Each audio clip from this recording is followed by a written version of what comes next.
Vértice Internacional les presenta un programa sobre la jornada electoral en España después de los resultados convulsos del pasado 20 de diciembre, en donde no se pudo formar gobierno.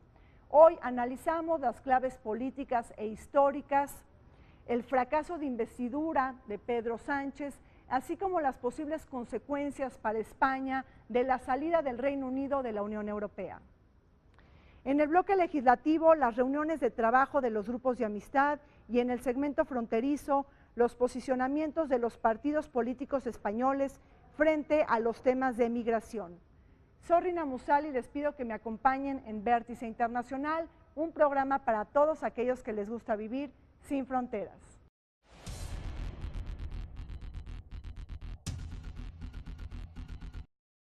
El 20 de diciembre de 2015 se celebraron elecciones generales en España, siendo las 12ª desde la transición a la democracia y las primeras bajo el reinado de Felipe VI, terminando la legislatura más larga de la etapa republicana, con 4 años y un mes de tiempo desde que se celebraron los últimos comicios de este tipo.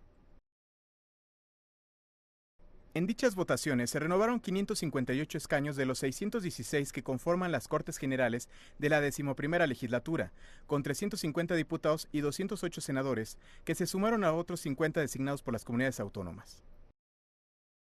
El vencedor de las elecciones fue el Partido Popular, presidido y liderado por el presidente Mariano Rajoy, que obtuvo en el Congreso de los Diputados una mayoría simple de 123 escaños, 63 menos que en 2011, y un 28.71% de los sufragios, seguido del Partido Socialista Obrero Español, que obtuvo el 22.01% de los votos, con 90 diputados, 20 menos que en los anteriores comicios. Como gran sorpresa, Podemos, el partido heredero de los indignados, se presentó por primera vez a unas elecciones generales obteniendo 42 diputados, mientras que Ciudadanos, la otra formación emergente, alcanzó 40 escaños. Con la irrupción en las elecciones legislativas de ambos partidos en el escenario político, fue desplazado el bipartidismo que se mantenía en el país europeo con la presencia del Partido Popular y el Partido Socialista Obrero Español. Sin embargo, a la medianoche del 2 de mayo de 2016, las Cortes Generales quedaron disueltas por mandato constitucional tras no haber otorgado el Congreso de los Diputados la confianza a ningún presidenciable en los 2 meses posteriores a la primera votación de investidura, dando fin a la 11ª legislatura, la más corta de la historia reciente de España. Al día siguiente, el rey Felipe VI convocó nuevos comicios para el domingo 26 de junio de 2016, fecha en que 6.518.100 ciudadanos con derecho al voto en España deciden en las urnas la renovación de las Cortes Generales para dar inicio a la 12ª legislatura. España celebró elecciones generales el pasado 20 de diciembre, resultados convulsos que no permitieron la formación de un gobierno, muy a pesar de que Mariano Rajoy del Partido Popular haya alcanzado 123 escaños, el partido más votado, pero que no pudo formar gobierno en solitario. Después del mandato de las urnas, es que España entró a una fase de incertidumbre económica y a una especie de laberinto político. Desde este suceso no se ha podido renovar la presidencia española debido principalmente a las negociaciones truncadas entre los 4 principales partidos políticos que los han obligado a convocar a nuevas elecciones. Rubén, el viernes pasado el mundo amaneció con una noticia histórica y muy impactante, la salida del Reino Unido de la Unión Europea. ¿Qué implicaciones pudiera tener esto para la jornada electoral de España del 26 de junio? Y la verdad es que el tema que surgió a partir de la salida o de las votaciones, en la cual la mayoría de los ingleses decidieron que la Gran Bretaña tendría que salir de la Comunidad Europea, va a tener sin lugar a dudas un impacto fundamental en las elecciones. Y lo comento básicamente por 2 razones principales. Parece ser que esta decisión de mayorías absolutas que se tuvieron en Inglaterra obedece justamente a mantener un discurso más nacionalista. Incluso hay algunos editorialistas que han señalado que se ha gestado el Día de la Independencia de la Gran Bretaña como tal, ¿no? Entonces me parece que las posturas que van un poco ante el establishment, es decir, posturas que buscan un poco más el nacionalismo, son las que van a empezar a imperar en sus ideologías. Esto implica políticamente que los partidos que se tratan de ubicar ideológicamente al centro y no tanto los extremos de derecha o izquierda, van perdiendo terreno y los sistemas, por ejemplo, como el de España, que presentaba un bipartidismo, a partir del año pasado vimos que ya se fracturó en un multipartidismo, donde los mayores votos o las posiciones importantes de avance electoral lo tienen justamente los partidos políticos que se ubican a las extremas. Hasta el momento no se ha comprobado, demostrado qué tanta influencia pudo haber tenido el Brexit, que provoca la salida de Gran Bretaña de la Unión Europea, pero indudablemente por sentido común, ¿no? Es muy probable que el efecto contagio en términos de la incertidumbre y del miedo haya provocado que el voto duro del PP haya salido a las calles a votar y a refrendar el apoyo a este partido, que de alguna manera le está prometiendo continuidad, y eso de alguna manera en la época que vivimos o la que vive Europa en este momento, pues es un activo muy importante, prometer continuidad, ¿no? Mientras que en la incertidumbre, mientras que un salto al vacío, un salto cualitativamente distinto que pudo haber ofrecido el partido de Podemos, era o conllevaba un componente de alto riesgo. Entonces hay que vincular lo que sí es cierto, que Izquierda Unida, que hizo alianza con Podemos, tenía un discurso, o ha tenido a lo largo de muchos años hacia atrás, un discurso en contra de la Unión Europea, en contra del euro, y esto de alguna forma cuando hace la asociación o la pinza ideológica con Podemos, pues inclusive mucha gente del viejo Partido Comunista estaba renuente y criticó mucho a su líder por hacer esta alianza con Pablo Iglesias. El Brexit tuvo un elemento coyuntural, pero bastante fuerte, debido a que prácticamente el tiempo entre el referéndum del Brexit y de las elecciones del 26 de julio fue bastante corto. En mi opinión, yo consideraría que activó una especie de voto de miedo, al menos en algún sector de la sociedad española, sobre todo en el sentido de que hubo un trasvase, tal vez no muy grande, pero sí existente, de votos, en algunos casos del Partido de Ciudadanos, que era la fuerza de derecha que competía con el Partido Popular, hacia el Partido Popular de Mariano Rajoy. España está pasando por un trance histórico.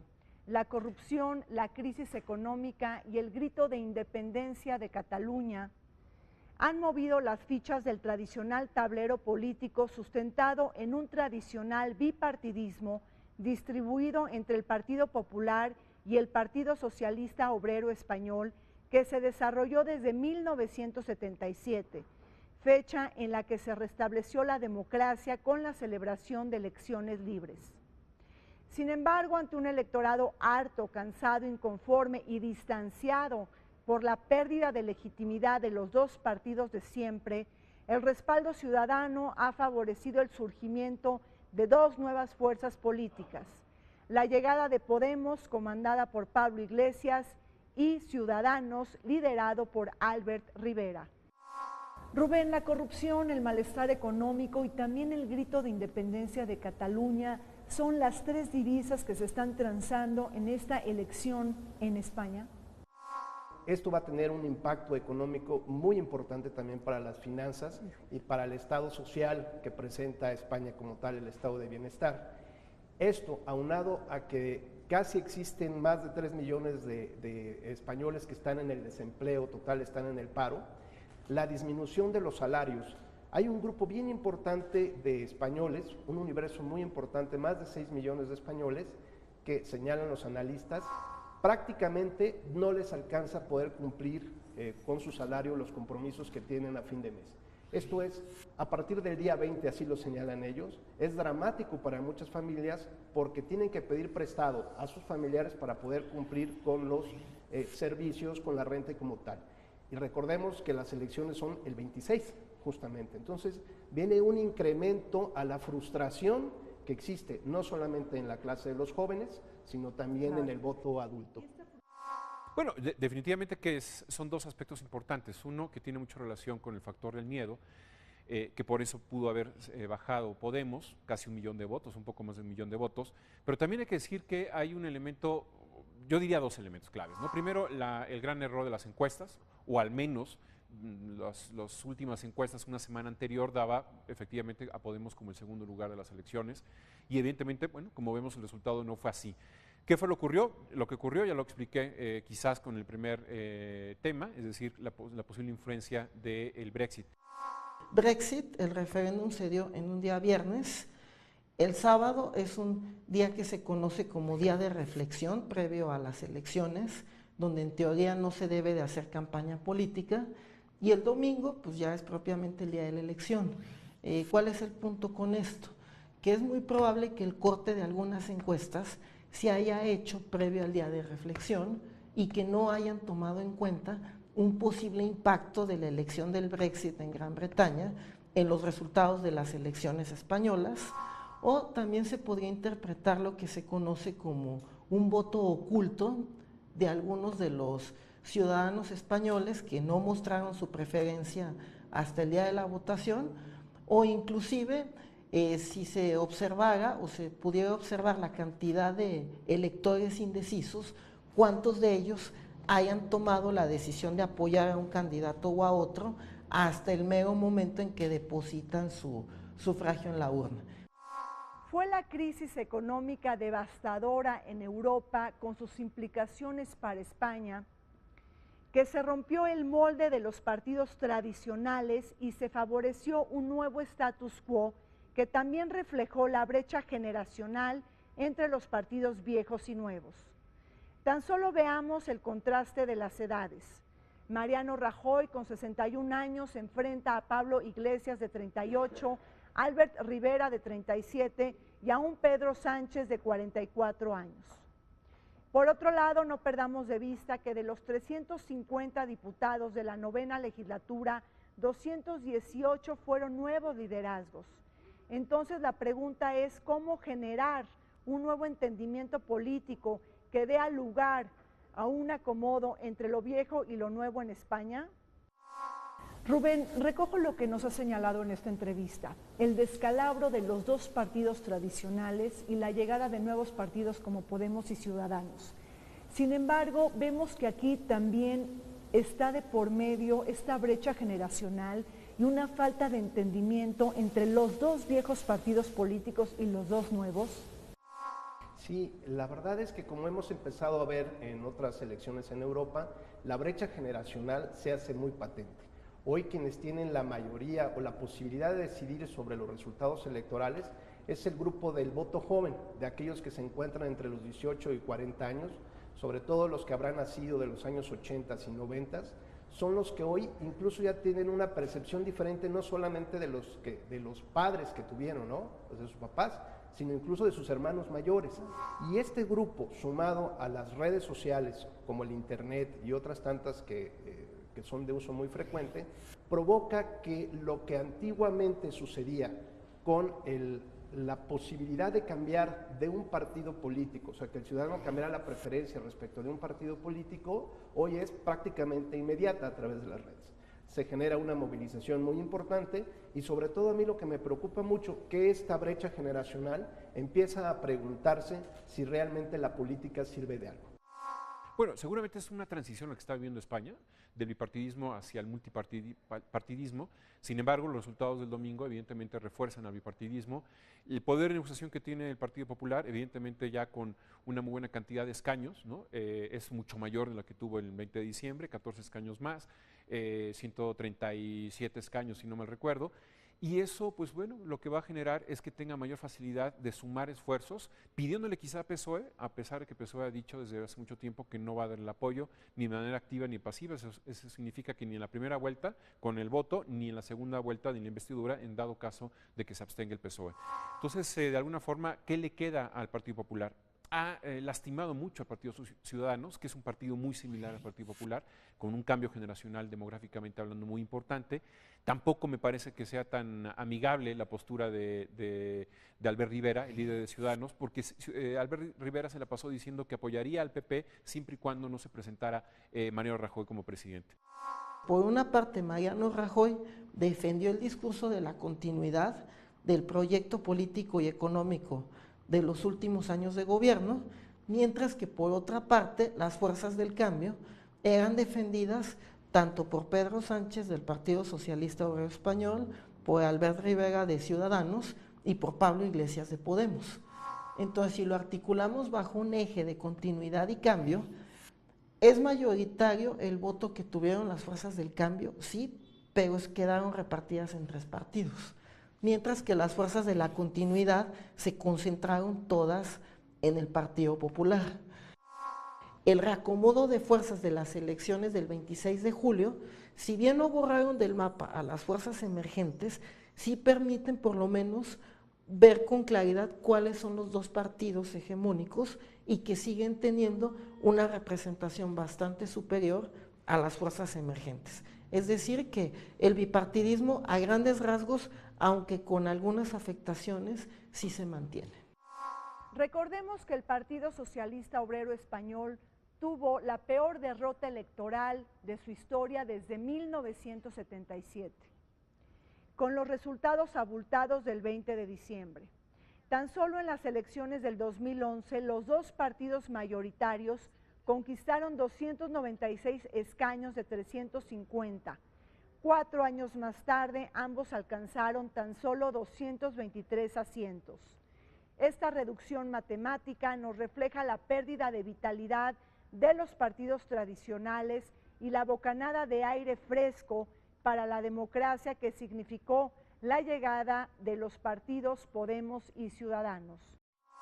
Las consecuencias del sistema electoral o de la ingeniería electoral que tiene el sistema español van a producir un efecto que, aunque no se represente en votos o en porcentaje de votos, sí va a ser en escaños. Porque hay que recordar que el sistema que se tiene en España, a diferencia del mexicano, es un sistema indirecto para la elección del presidente del gobierno.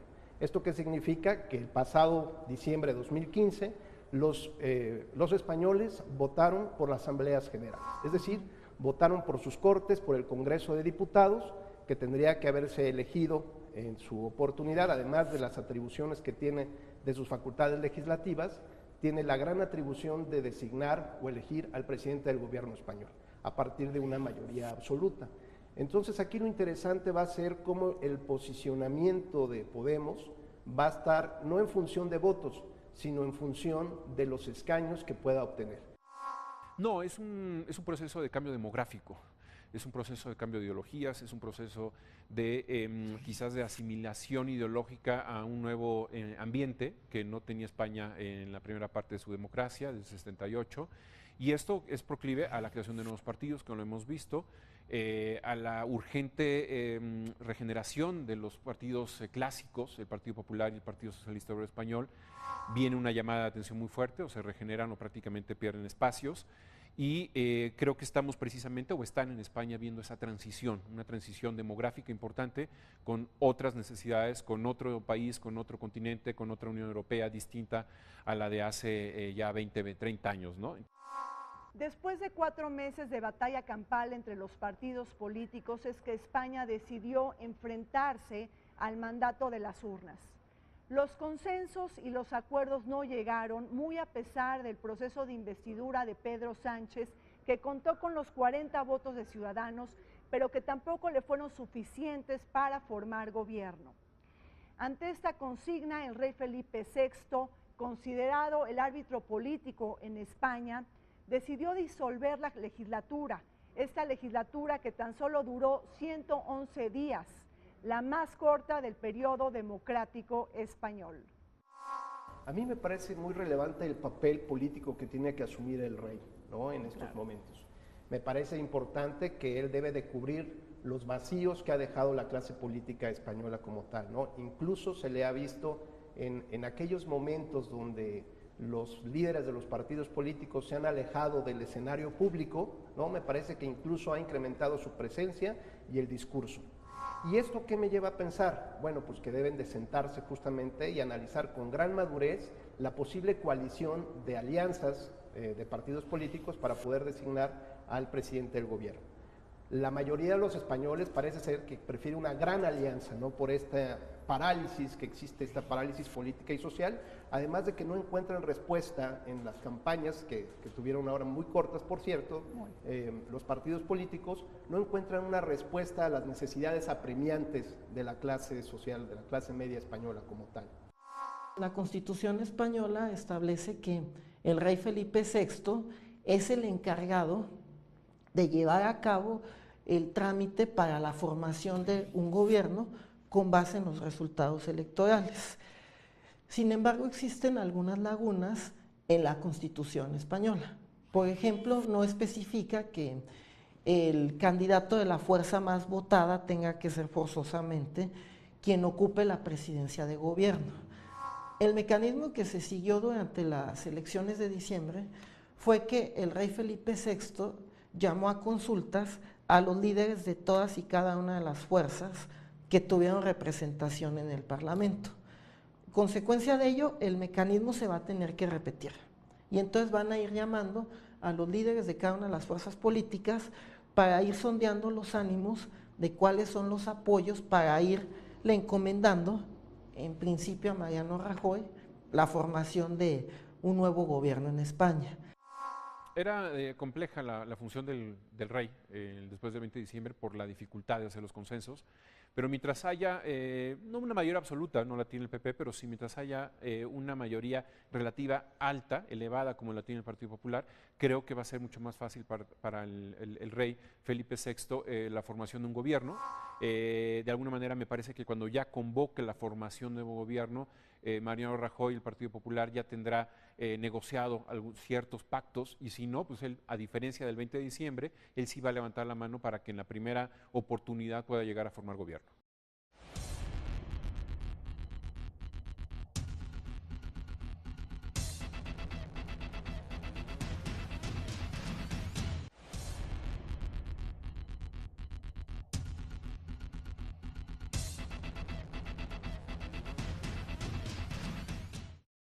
La fragmentación parlamentaria y las divisiones políticas de los resultados emanados el pasado 20 de diciembre con la jornada electoral en España trajeron momentos difíciles para este país. Sobre todo porque se trata de la primera vez que un presidente no pudo ser investido debido a que no consiguió la mayoría de los votos para formar gobierno. Esto ante un proceso de descalificaciones entre los partidos políticos, posicionamientos fraccionados y divergentes y una falta de voluntad política para llegar a acuerdos. Por otro lado, hay que recordar que en este contexto no se logra pactar una gran coalición entre el Partido Popular y el Partido Socialista Obrero Español, ni tampoco un gran acuerdo emanado de las izquierdas, una izquierda fisurada en España, sobre todo por los desencuentros entre Pablo Iglesias y Pedro Sánchez. Rubén, ¿cuáles son los escenarios que prevés para la misma noche del 26 de junio? ¿En dónde estás viendo las alianzas que se pudieran llegar a construir para formar gobierno en España? Se prefiere, insisto, en una gran coalición, pero transversal, es decir, que se incluyan todos los partidos políticos, que no se deje nadie fuera. El problema es quién puede liderar los acuerdos. Sí, o sea, ¿quién va a ser el hegemónico, claro, no? Y la verdad es que me parece que Mariano Rajoy ha perdido esa credibilidad de poder llevar acuerdos. Hay una parálisis legislativa. Los casos de corrupción en el gobierno, como el reciente del ministro del Interior, sumados también pues, a un fracaso en las políticas económicas claro. y sociales. ¿Y qué sucede cuando el rey presenta como posibilidad de formar gobierno con el líder del partido socialdemócrata? Bueno, pues resulta que lo que quería Iglesias finalmente era que excluyeran de la gran coalición al grupo del ala radical de la derecha, ¿no? Del grupo de Ciudadanos. ¿Qué pasa entonces aquí en esta problemática? Parece ser que fue toda una estrategia política de Podemos, justamente para llevar al fracaso las negociaciones y llevarnos ahora a este punto. Esta disputa entre dos partidos ideológicamente similares, del Partido Socialista Obrero Español, PSOE, y de Podemos, Izquierda Unida, Juntos. ¿Por qué es una disputa ideológica? Creo que de alguna manera mucha gente de izquierda en España ya no le creyó a Pablo Iglesias. Cuando él en esta última campaña promete o dice que su partido es de la socialdemocracia, se estaba metiendo al terreno del Partido Socialista Obrero Español. Y en ese sentido mucha gente ya no le creyó a Pablo Iglesias. Aquel partido Podemos de hace 2 años, en donde nace a través de los indignados, ¿no? por la crisis económica, ya tenía una cara ideológica distinta y muy similar al Partido Socialista Obrero Español, muy similar en el sentido de que ellos, es decir, Podemos, quería dar lo que llaman en España sorpaso, es decir, quitar al PSOE del segundo puesto, quedarse en el segundo lugar Podemos, y a partir de ahí ya tener un elemento de poder de negociación mucho más fuerte que PSOE para ir juntos en una alianza, es lo que quería Pablo Iglesias, y no fue de esa manera. Entonces, de alguna forma, la respuesta me parece que muy clara es esta lucha ideológica de izquierda en donde no necesariamente caben en el mismo espacio dos partidos políticos. Es probable que Pedro Sánchez, líder del Partido Socialista Obrero Español, o Albert Rivera de Ciudadanos, pudieran intentar bloquear de nueva cuenta la investidura de Mariano Rajoy. En ese sentido, el planteamiento se podría repetir con relación a diciembre. La diferencia en este caso sería matemática, porque Mariano Rajoy tiene una mayor cantidad de diputados que lo acercan más a la mayoría absoluta de 176, que es el mínimo para poder tener una mayoría parlamentaria. Actualmente tiene 137. Entonces, aquí cabría esperar un poco la correlación de fuerzas internas al interior, sobre todo del PSOE y de Ciudadanos, y ver si en este caso persisten en la posibilidad del bloqueo institucional, lo cual derivaría o en unas terceras elecciones o en un caso extremo que el rey pudiese eventualmente proponer un candidato ajeno a los que participaron en las elecciones. La convocatoria de celebrar nuevas elecciones llamó a un electorado cansado que vio rota la esperanza política de forjar acuerdos comunes. Una sociedad que ha atestiguado una mayor incertidumbre política y parálisis económica por la falta de investidura y pactos que privilegien la gobernanza en detrimento de los intereses inmediatistas y rentistas de los partidos políticos. El Congreso disfuncional y el ambiente político detenido también repercutió en la agenda internacional del rey Felipe VI, quien se vio obligado a cancelar varias visitas de Estado, como la de Arabia Saudita, Reino Unido y otras dos en Asia-Pacífico. Precisamente España, en su condición de debilidad política, no estuvo cerca de las concesiones otorgadas por el Consejo Europeo al Reino Unido para disuadir un posible Brexit o salida de la Unión Europea. Rubén, me estás hablando de este laberinto político en España, de esta parálisis electoral, de una incertidumbre económica, pero ahí hay otro tema que también está detrás de todo esto y que genera una enorme preocupación, el agotamiento del sistema político español y hasta de la misma Constitución. El sistema electoral español debe ya de cambiar, es un momento de reflexión importante, sobre todo porque la ingeniería que te comentaba, la ingeniería de los sistemas electorales, provoca ciertas variaciones o disconformidades en función de lo que debe ser el voto. Hoy la máxima de un ciudadano, un voto, no existe en España. Te voy a poner un ejemplo. En las elecciones de diciembre de 2015, un diputado, si pudiéramos comentarlo en estos términos, costaba en votos aproximadamente 75,000 votos en términos generales en España.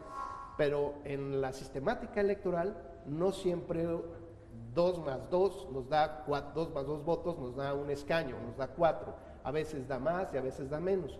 Por ejemplo, en comparación de este promedio general de 75,000 votos igual a un escaño, en Madrid eran 115,000 votos por un escaño y en Soria eran 25,000 votos por un escaño. Es decir, si bien el derecho de los ciudadanos a votar es igual para todos, también es cierto que el criterio cuantitativo real del valor del voto no es igual a lo largo y ancho de todos. También se ha explorado la posibilidad de que establezca algún tipo de negociación con el Partido Nacionalista Vasco y con la coalición canaria y eventualmente buscar la abstención, ya sea o de PSOE o de Ciudadanos, para que le permitan gobernar en lo que se llamaría un gobierno de minoría, en el cual, aunque no tuviera la mayoría parlamentaria de 176 diputados sobre 350, sí se pudiese formar el gobierno en el entendido de que al no existir una mayoría estable, se tenían que ir negociando todas las leyes y todas las iniciativas una por una e ir pactando con cada uno de los partidos según las circunstancias que se presentaran. Durante todo este tiempo hubo un ambiente social desangelado en España. Ante esta situación insólita, muchos temían que los resultados del pasado 20 de diciembre se pudieran replicar en mayor o menor medida el 26 de junio. Cuando se presentan los mismos candidatos, los mismos proyectos de gobierno y las mismas caras, ¿se pueden esperar resultados distintos? Precisamente la divisa de la incertidumbre fue el pulso que se dejó tocar el pasado 26 de junio. Los votantes que acudieron a las casillas sabiendo de antemano que podían volver a ser llamados para participar en una tercera jornada electoral si en esta ocasión volvían a fallar las negociaciones para arrojar una coalición de peso. ¿Por qué se dan estas fracturas justamente en el Congreso? Hay un antagonismo importante entre los populares, por Mariano Rajoy, e Iglesias de Podemos, ¿no? Cuando se une justamente, como que comentas, Podemos con Izquierda Unida, que es el ala más radical, digamos, de la izquierda, lo que hace es presentar o generar una percepción de que los populares, en lugar de ubicarse en el centro, se colocan más hacia la derecha, sobre todo por la coalición que forman con el Partido de Ciudadanos, ¿no? Que es el ala más radical de la derecha, por decirlo así. Entonces, de alguna manera es como juntar agua y aceite, ¿no? Era imposible las dos ideologías políticas, una girada más a la izquierda, ¿no? Confrontada con la derecha, es decir, perdimos los centros finalmente y nos llegamos a los polos opuestos.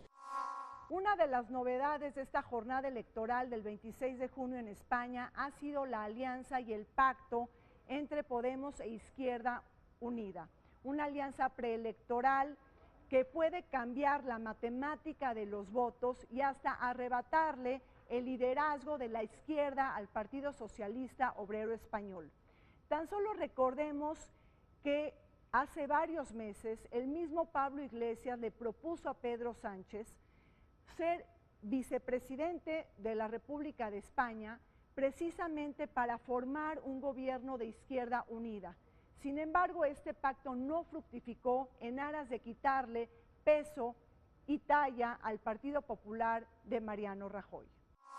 El gran problema que advierto hoy en día es que hay un antagonismo total entre Mariano Rajoy y Pablo Iglesias, ¿no? Es decir, la campaña del Partido Popular se centra en hacer una similitud de lo que sucedería con el gobierno en caso de que lo presidiera la coalición de Podemos con algunos integrantes de otros partidos, al caso similar a lo que sucedió en Grecia. Entonces me parece que hoy en día la campaña del Partido Popular está cifrada un poco en el miedo, ¿no? Sí. Un poco en decir que se generará una mayor crisis social, mayor crisis política, una mayor crisis económica, ¿no? Y que el referente inmediato tendría que ser Grecia. El PP hizo un discurso de miedo, ¿no? Y convalidó mucho a través del Brexit esta idea de que ellos eran los que iban a ofrecer seguridad. Las elecciones de España del 26 de junio no se pudieron desligar de los contextos, de los sucesos y de las incertidumbres en torno al proyecto europeo. Europa está viviendo una crisis del euro, una recesión económica, el flagelo del terrorismo, la crisis de los refugiados y enormes obstáculos para avanzar hacia una integración política y una unión monetaria y fiscal. Tan solo veamos que el momento estelar del desencanto popular y también de la llegada de los partidos antisistema tuvo lugar con la salida y la decisión histórica que tomó Reino Unido para abandonar la Unión Europea. Un golpe mayúsculo a este experimento geopolítico y supranacional que fue exitoso en el siglo XX. ¿Qué papel tiene España en la Unión Europea? Desde 1986 que entraron, ha recibido un promedio de 8.000 millones de euros anuales, ha regenerado una vida pública importante en términos de parques, conexiones, transportes importantes. Es uno de los países más proeuropeístas y por eso precisamente pudo haberle afectado al partido de Podemos el famoso Brexit. El papel ahora de España será quizás un poco más importante de la que tenía hasta el Brexit, es decir, cuando sale Gran Bretaña, que es una potencia importante económicamente hablando, digamos que las negociaciones entre Francia y España no pierden un testigo importante de valor como es Gran Bretaña, y en ese sentido España junto con Italia podrán, después de Francia y evidentemente Alemania, juntarse y formar un conglomerado de países que de alguna manera orienten las decisiones importantes en el futuro de la Unión Europea. Sin embargo, también se ha vislumbrado que España está buscando un mayor acercamiento con los Estados Unidos. En este caso se está buscando un acercamiento con el todavía presidente Barack Obama. Se ha mencionado por parte de algunos analistas que la eventual salida del Reino Unido de la Unión Europea podría convertir a España en uno de los interlocutores más importantes de Estados Unidos para efectos europeos, sobre todo por la distancia que en ocasiones tiene Estados Unidos respecto de Francia o de Alemania. Hay que recordar que los efectos devastadores de la crisis financiera del 2008 alentaron la agenda de los nacionalismos europeos. Hace 2 años tuvo lugar el referéndum sobre la independencia de Escocia del Reino Unido, cuyo resultado fue favorable hacia los sectores unionistas. No obstante, la salida del Reino Unido de la Unión Europea podrá alentar un segundo referéndum sobre Escocia y animar aún más a las fuerzas independentistas de Cataluña, quienes buscan materializar su espíritu secesionista en 2017. Precisamente este tema ha dividido a la izquierda en España. Mientras que Pedro Sánchez se muestra a favor de la cohesión territorial de España, Pablo Iglesias está dispuesto a apoyar la celebración de un referéndum sobre la autodeterminación de Cataluña. Rubén, me parece que tocas un aspecto fundamental. Hay que entender los regionalismos y los nacionalismos que se han cocinado en España durante muchas décadas. Pero ahí hay un nuevo ingrediente. La salida del Reino Unido de la Unión Europea posiblemente pudiera convocar a un segundo referéndum en Escocia. El primero tuvo lugar en 2014, ganaron las voces unionistas, pero Nicola Sturgeon, que ha logrado colocar al partido escocés en tercera posición en el Parlamento, pudiera invitar al electorado a ir a las urnas para buscar la independencia de Escocia del Reino Unido, tomando en cuenta que ellos tienen un voto muy europeísta.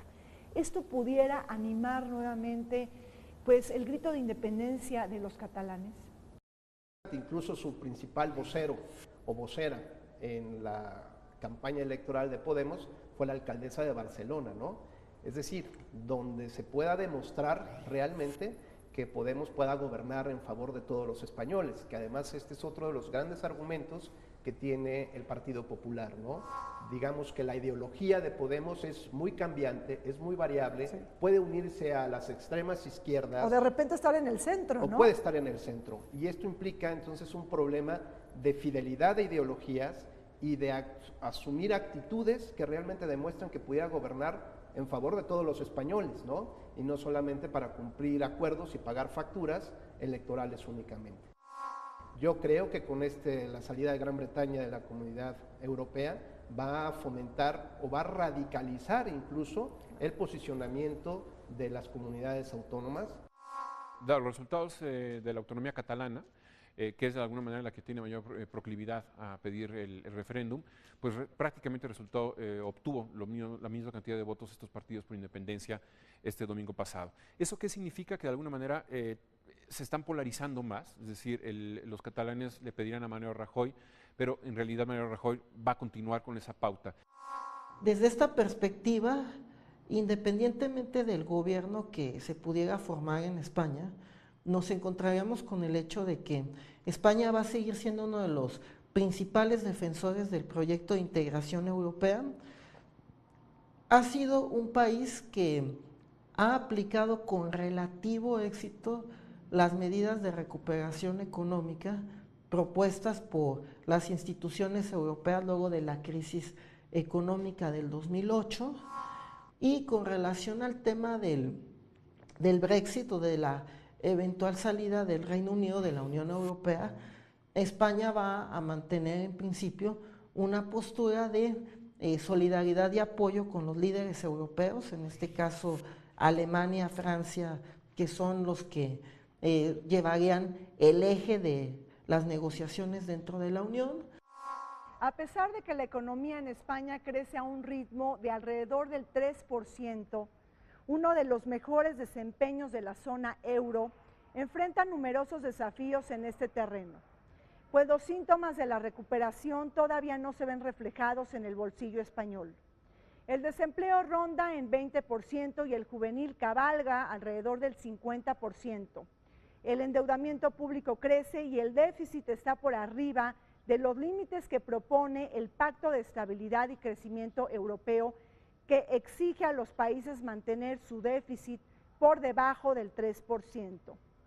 Por otro lado, los expertos señalan que la economía española está creciendo debido a que se ha precarizado el empleo y se han abaratado los costos. Son dos, yo creo. Primero, el contener el desempleo, que ese es el gran problema histórico de España, con 1 de cada 2 jóvenes entre 18 y 29 años en el desempleo, con 2 de cada 4 españoles entre 29 y 55 años de edad en el desempleo. Evidentemente, en estos últimos 4 años ha ido frenando ese crecimiento que dejó el anterior presidente Zapatero. Ese es un reto. Segundo reto es, de alguna forma, cuidar la deuda externa, la deuda pública, perdón, que suma más o menos como el 100% del PIB. La ha crecido el presidente Mariano Rajoy y ese es un problema importante que tendrá que calibrar y determinar qué políticas pueden contener ese crecimiento de la deuda, ¿no? Esos son los principales, yo me parece, problemas que tiene en este momento España. Hay un grupo muy importante, sí, de desempleados, pero también un grupo muy importante de españoles que el salario no les alcanza, como te decía. Entra en una especie de hoyo negro como tal, y el hecho de no tener un salario digno que le permita tener una vivienda ha generado que el universo de viviendas en distintas ciudades de España estén totalmente vacías y haya un grupo muy importante de españoles que no tengan dónde vivir. Y no solamente eso, tú recordarás que en alguna época se comentaba acerca de los mileuristas, ¿no?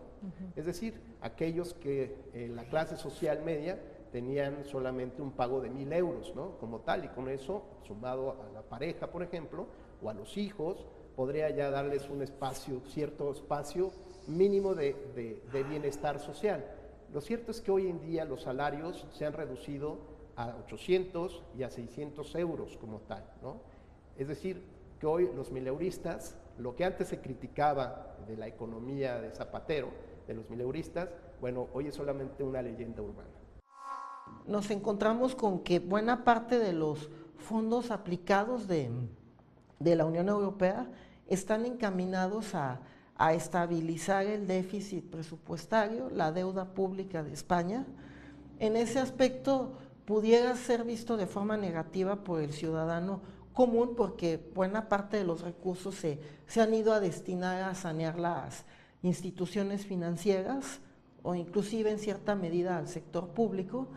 Y con relación al tema del desempleo, nos encontramos que aunque sigue siendo alto el porcentaje, las cifras se han controlado y yo pienso que más que un tema de una política de corte europea o del proceso de integración europea, nos tendríamos que ir a la estructura social de España, porque la mayor parte del desempleo es en el sector juvenil. La España sin gobierno ha generado parálisis política e incertidumbre económica.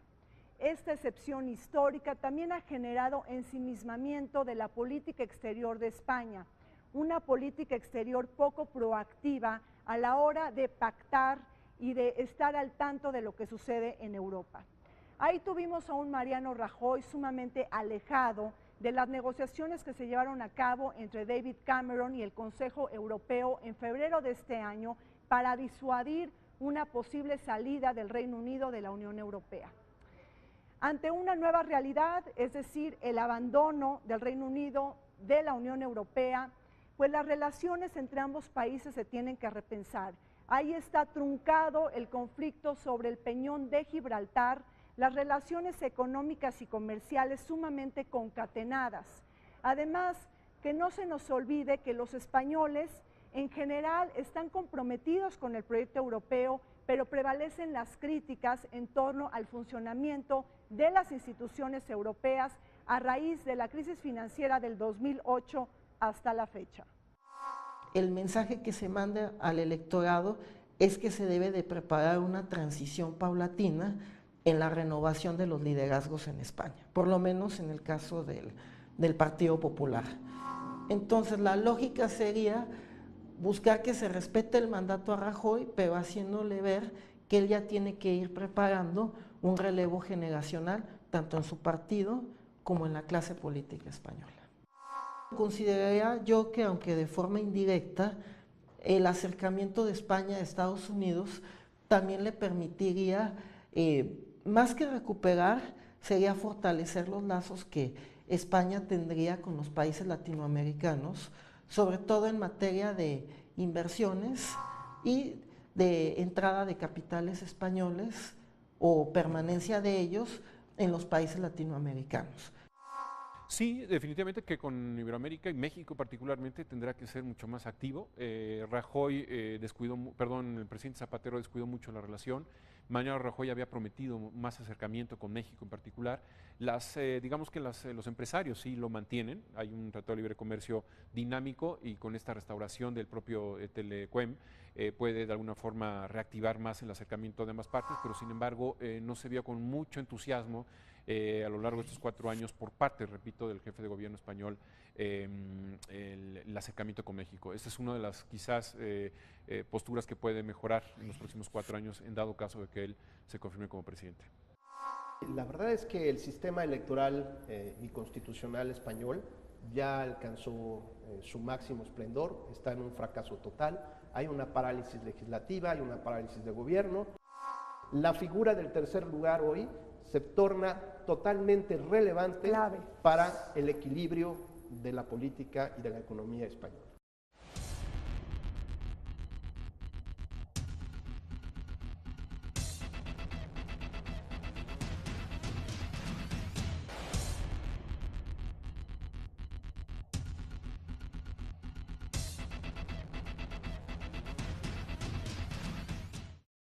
Vayamos ahora con el comentario de Federico Lamont, quien nos va a platicar sobre los diferentes posicionamientos de los partidos políticos en torno a la migración en España.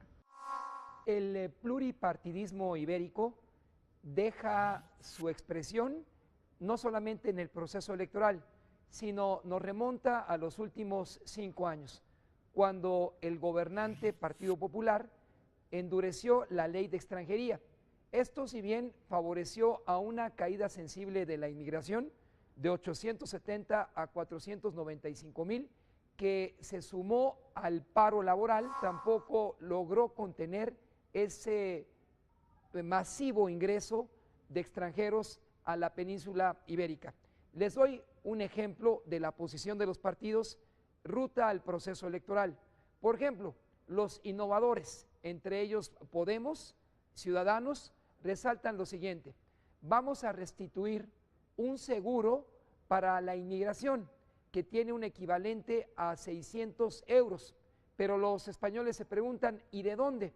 La respuesta es categórica: a través de un incremento a impuestos, acabando con la economía subterránea particularmente, y esto va a dar los recursos que permitan incorporar a la mano inmigrante que es necesaria también para España.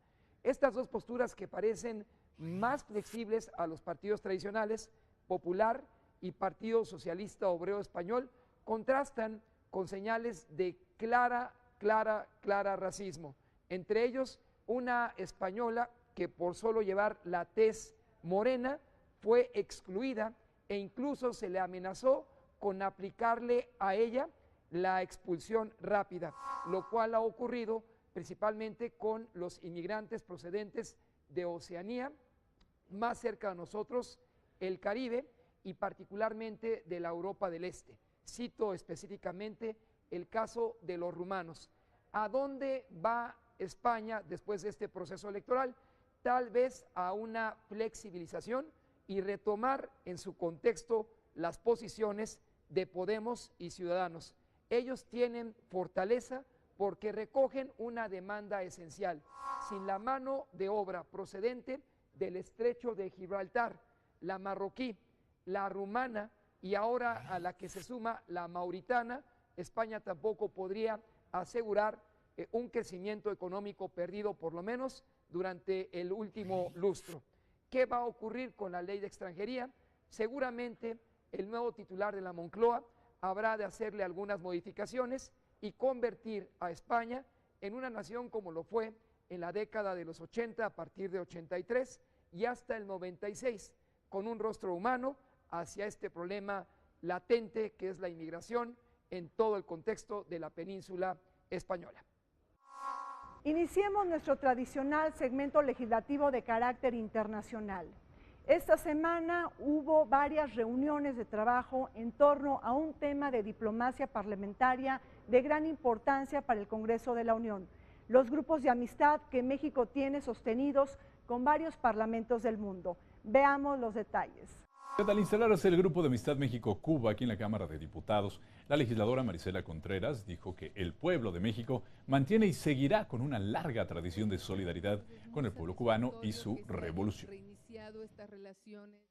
Extendemos fraternalmente la mano a Cuba para apoyar los procesos que vive en este devenir histórico donde de manera afortunada estamos siendo protagonistas.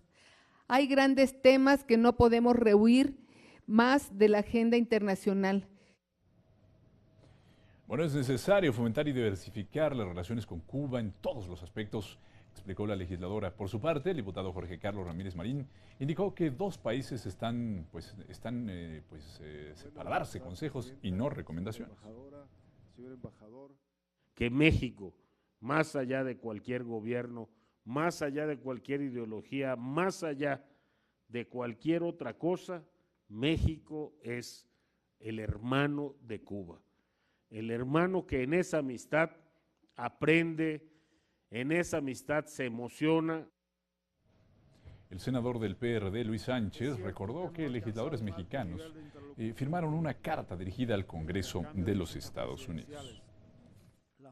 Las y los senadores hemos firmado una carta dirigida al Congreso de Estados Unidos, firmada por 121 senadoras y senadores. Nos faltaron 7 firmas por diversos motivos, pero vamos hoy a enviarla, vamos a pedirle a la Secretaría de Relaciones Exteriores que por ese conducto haga llegar al Congreso de Estados Unidos esta petición de las y los senadores para que de una vez se anulen estas leyes que tanto daño le han hecho a Cuba. México tiene no solamente que aprender mucho de educación, sino también tiene que aprender mucho de democracia, y lo dice un panista, del proceso democrático que siguen en Cuba, por ejemplo, para la selección y designación de todos sus representantes populares. Cuba nunca olvidará que en la década de los años 70, cuando los países de la región rompieron relaciones con la isla, México se mantuvo cerca del gobierno cubano. Hoy en día los retos son muchos, particularmente económicos. El gran reto hoy es transformar los profundos sentimientos de amistad y cariño que han caracterizado los vínculos entre nuestros países en acciones concretas que beneficien a los ciudadanos de un lado y de otro. Ante los comentarios con tintes xenófobos que se han hecho en contra de México y de los mexicanos, por supuesto, en el contexto del actual proceso electoral que se desarrolla en los Estados Unidos de Norteamérica, legisladoras sostuvieron un encuentro con el subsecretario de la Cancillería, José Paulo Carreño King, con el propósito de conocer cuál es la estrategia que está desplegando el gobierno federal para promover una situación que favorezca a nuestro país y en donde se destaque la importancia de la relación bilateral. En nuestra condición de legisladores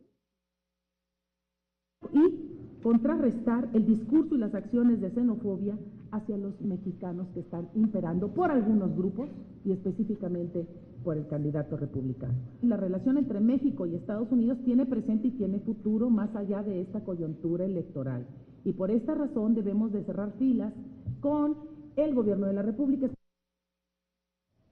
En su intervención, el subsecretario para América del Norte, José Paulo Carreño King, refirió que algunos estudios y encuestas realizados por el Ejecutivo Federal dan cuenta que 3 de cada 4 estadounidenses perciben en forma negativa a México, debido a distintas cuestiones, entre ellas el ambiente de inseguridad que se vive, aunado a los niveles de pobreza y la dependencia que se tiene de los Estados Unidos. Ante esta realidad, la Cancillería señaló que se reactivará la interlocución política con actores del gobierno y de la sociedad estadounidenses. Seguir construyendo que no solo los 6 millones de mexicanos que no tienen documentos en Estados Unidos vean respetados sus derechos consulares, como hacemos a través de los 50 consulados, sino los otros 25 aproximadamente millones de mexicoamericanos que ya son estadounidenses, tengan acceso y se les respeten sus derechos. Bueno, legisladoras y legisladores del PAN y el PRD se refirieron también al reto que representa el modificar la percepción negativa que se tiene de nuestro país en algunos sectores de la sociedad estadounidense. El turismo es una cosa muy importante. Entonces la percepción tiene que ver con una realidad concreta. No, desde mi visión no es suficiente decir vamos a cambiar la percepción haciendo esto. No, hay que cambiar la realidad dolorosa que vive el país. Si a todo esto le sumamos los últimos acontecimientos de Oaxaca, que han mostrado al mundo un gobierno intolerante. Veamos ahorita en este contexto electoral en Estados Unidos un personaje que se protege con las enmiendas de libertad de expresión constitucionales que tiene y cuenta con ellas en Estados Unidos, para poder expresar comentarios y declaraciones. En la Cámara de Diputados se ha instalado el Grupo de Amistad México-Italia. El presidente de este órgano legislativo destacó los logros alcanzados por ambos países durante los últimos años en los ámbitos político, económico, comercial, cultural, jurídico y de cooperación tecnológica, al tiempo de referir la identificación compartida en la búsqueda de estados democráticos y progresistas. Nuestra representación como diputados nos invita a crear lazos de amistad, trabajo conjunto e intercambio de experiencias que nos permitan continuar en la senda de la construcción de un mejor país, y qué mejor que la República de Italia para este fin. Entendemos y reconocemos la gran participación de Italia en el comercio mundial y en particular con México. Bueno, para el presidente de la mesa directiva de la Cámara de los Diputados, el desarrollo de los trabajos que lleva a cabo el Grupo de Amistad México-Italia contribuirán a estrechar las relaciones entre las dos naciones y se convertirá en un puente que vincule a los gobiernos de ambos países a fin de fortalecer los lazos de cooperación. Diversificar, ampliar, robustecer los canales que permitan intercambio de experiencias. Tenemos problemas que nos son comunes, incluso yo diría que hasta algo que no puede verse como problema, sino como características específicas, la pluralidad misma política que ha existido en Italia. Bueno, presente en esta instalación del órgano legislativo, el embajador de Italia en México, Alessandro Busacca, hizo mención a la nueva fase de la relación bilateral que se profundizó con la visita que el presidente Enrique Peña Nieto realizó al país europeo en junio de 2015. Compartimos con México su plan, digamos, de la política internacional, muchos de los objetivos, de los temas, de las visiones de política internacional, los temas globales, las reformas de las grandes instituciones internacionales, los temas de las políticas comerciales. Son todos sectores donde Italia y México comparten muchísimas posiciones, podría decir 90% más o menos, o puede ser aún más de esto.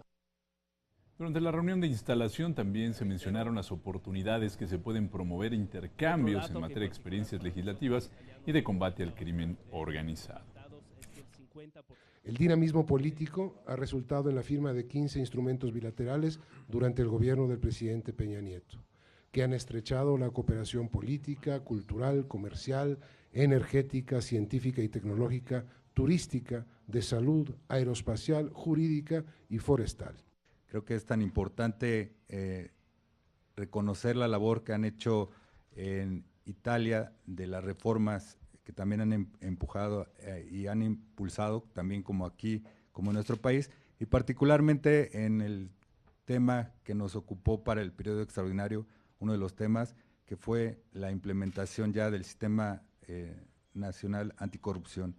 Para quienes hemos vivido temas difíciles en materia de inseguridad, el referente de Palermo y el referente de las acciones que en el pasado se hicieron, para nosotros es un tema que en experiencias exitosas que se tuvieron en su tiempo nos han permitido retomar proyectos para mejorar las condiciones de paz y tranquilidad.